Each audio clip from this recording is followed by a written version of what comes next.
നമസ്കാരം. പ്രസ് പോർട്ടലിലേക്ക് സ്വാഗതം.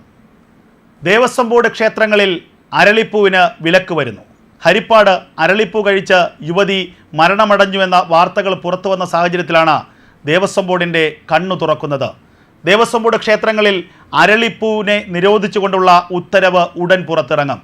ക്ഷേത്രങ്ങളിൽ അരളിപ്പൂ നിരോധിക്കാനുള്ള വിലക്കാനുള്ള തീരുമാനത്തിലേക്ക് ദേവസ്വം ബോർഡ് എത്തിച്ചേർന്നു എന്നുള്ള വിവരങ്ങളാണ് പുറത്തു വരുന്നത്. വൈകിയാണെങ്കിലും ദേവസ്വം ബോർഡിന് വിവേകം ഉണ്ടായിരിക്കുന്നു. ക്ഷേത്രങ്ങളിൽ പൂജയ്ക്ക് വ്യാപകമായി അരളിപ്പൂ ഉപയോഗിക്കുന്നുണ്ട്. പൂജയ്ക്ക് ഉപയോഗിക്കുന്നു എന്ന് മാത്രമല്ല, നിവേദ്യങ്ങളിൽ പ്രത്യേകിച്ച് പാൽപ്പായസമടക്കമുള്ളവയിൽ നിവേദ്യത്തിൻ്റെ ഭാഗമായി അരളിപ്പൂ വീഴാറുമുണ്ട്.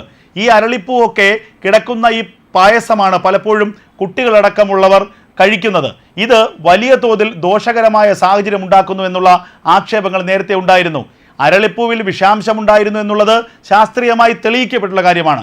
അതുകൊണ്ട് തന്നെ ഇത്തരം നിവേദ്യങ്ങളിൽ പാൽപ്പായസമടക്കമുള്ളവ പാചകം ചെയ്ത ശേഷം അവയെ നിവേദിക്കുമ്പോൾ ആ സമയത്ത് ഉപയോഗിക്കുന്ന പുഷ്പത്തിൽ അരളിപ്പൂ ഉണ്ടാകുന്നത് ആ പാൽപ്പായസത്തെ അല്ലെങ്കിൽ ആ നിവേദ്യത്തെ തന്നെ വിഷലിപ്തമാക്കുന്നു എന്നുള്ള ആരോപണങ്ങളും വ്യാഖ്യാനങ്ങളും ഒക്കെ നേരത്തെ ഉണ്ടായിരുന്നു. എന്നിട്ടും ഈ ഘട്ടങ്ങളിലൊന്നും തന്നെ ഈ അരളിപ്പൂവിനൊരു നിരോധനം ഏർപ്പെടുത്താൻ ദേവസ്വം ബോർഡ് തയ്യാറായിട്ടില്ല. പ്രത്യേകിച്ച് ക്ഷേത്രോത്സവങ്ങളിൽ അല്ലെങ്കിൽ ക്ഷേത്ര ചടങ്ങുകളിൽ ഒഴിവാക്കാനാവാത്ത ഒരു പുഷ്പമായി അരളിപ്പൂ പലപ്പോഴും മാറാറുമുണ്ട്.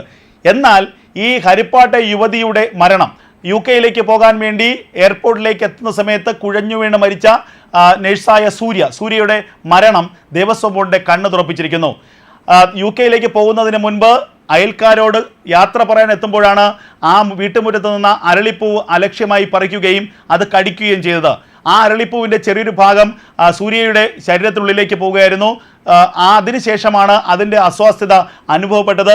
ഒടുവിൽ എയർപോർട്ടിലേക്ക് എത്തുന്നതിന് തൊട്ട് മുമ്പ് സൂര്യയ്ക്ക് മരണം സംഭവിക്കുന്നത്. സൂര്യയുടെ മരണത്തിന് കാരണം ഈ അരളിപ്പൂവിലെ വിഷാംശം തന്നെയാണെന്ന് പിന്നീട് കണ്ടെത്തുകയും ചെയ്തു. ഈ ഘട്ടത്തിലാണ് ചെറിയ കുട്ടികൾ പോലും യഥേഷ്ടം ഉപയോഗിക്കുന്ന ഈ നിവേദ്യങ്ങളിൽ, ക്ഷേത്രങ്ങളിൽ നിന്ന് ലഭിക്കുന്ന പാൽപ്പായസം അടക്കമുള്ള നിവേദ്യങ്ങളിൽ ഈ അരളിപ്പൂ വീഴുന്നത് പൂർണ്ണമായും ഒഴിവാക്കുന്നതിനായി വേണ്ടി ആ അരളിപ്പൂവിനെ പൂർണ്ണമായും ക്ഷേത്ര ചടങ്ങുകളിൽ നിന്ന്, ക്ഷേത്രത്തിൽ ഉപയോഗത്തിൽ നിന്ന് വിലക്കാനുള്ള തീരുമാനത്തിലേക്ക് ഇപ്പോൾ ദേവസ്വം ബോർഡ് എത്തിച്ചേർന്നിരിക്കുന്നത്. നേരിനും നാടിനുമൊപ്പം എന്നും ഉണ്ടാകും പ്രസ് പോർട്ടൽ. പിന്തുണയ്ക്കുക, സബ്സ്ക്രൈബ് ചെയ്യുക.